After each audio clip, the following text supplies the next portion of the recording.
Just past 5:17, do a little record keeping here with our daily almanac on March the 7th and look at our rain totals. Majority of it, of course, coming over the weekend puts us up to 1.23 inches for the month of March alone.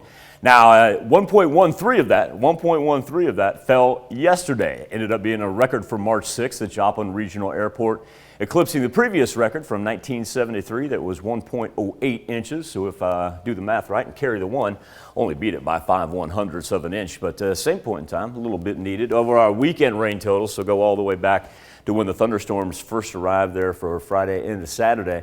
See southwest Missouri, and really that's where we had that band of the heavy rain, thunder, and lightning roll through. We see pockets right there in the yellow indicating 3 inches. Really does taper off as you work toward southeast Kansas. Northeast Oklahoma, anywhere from about that 3/4 to 1.25 inch number when we take Saturday and Sunday both into consideration. Current conditions over Joplin, wet intersection, of course, 31 degrees is where we stand.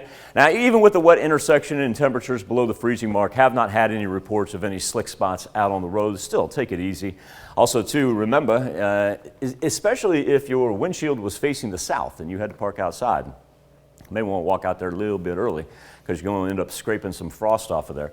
Northwest gusts already at 30 miles per hour. A whole bunch of below freezing temperatures. A couple places down at 32 down to the far south right there. We're as low as 25 right now in Iola, 30 in Lamar. Let's roll 31 in both Carthage and Monette as well. Factor in that north gust at 30 miles per hour and wind chills still sitting in the teens. It's going to be one of those weeks where don't go home, don't leave home without the jacket, that is for sure. While we're clearing off to the west of us, we've still got a mess coming over here, especially along the Mississippi, where severe thunderstorm warnings, watches, and even tornado watches exist all the way through the morning hours. Also, too, of note up to our north, we've got another warning to talk about. It's a winter weather advisory that they had that at one point in time, this thing will expire in about 40 minutes for the Kansas City area.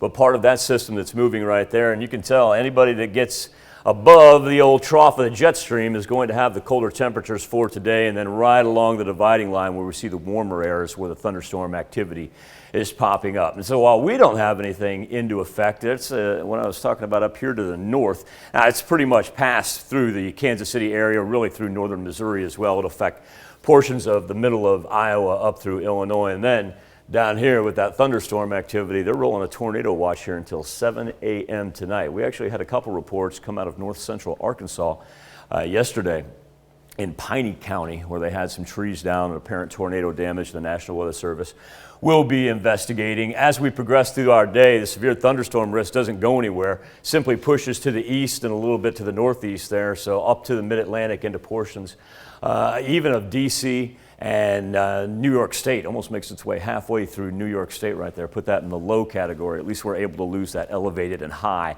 that had popped up nationally for the last couple of days. Afternoon planner for us, chilly one compared to what we had last week. Going to be stuck in the high 30s, low 40s with that north wind that keeps on blowing. Wind will subside overnight. Sky's not going to clear off though. We're going to grab some cloud cover and then fall back down below the freezing mark. But you'll also notice on future track that it's going to be a while before we get some more rainfall. Monday, Tuesday, Wednesday, going to stay dry for the most part. Now, let's talk Thursday into Friday. This is where it gets a little interesting because not only do we have rain coming our way, but we got another cold front for Thursday into Friday, and see those temperatures down below freezing right there. There's a shot that we pick up a little snow from Thursday night into Friday morning.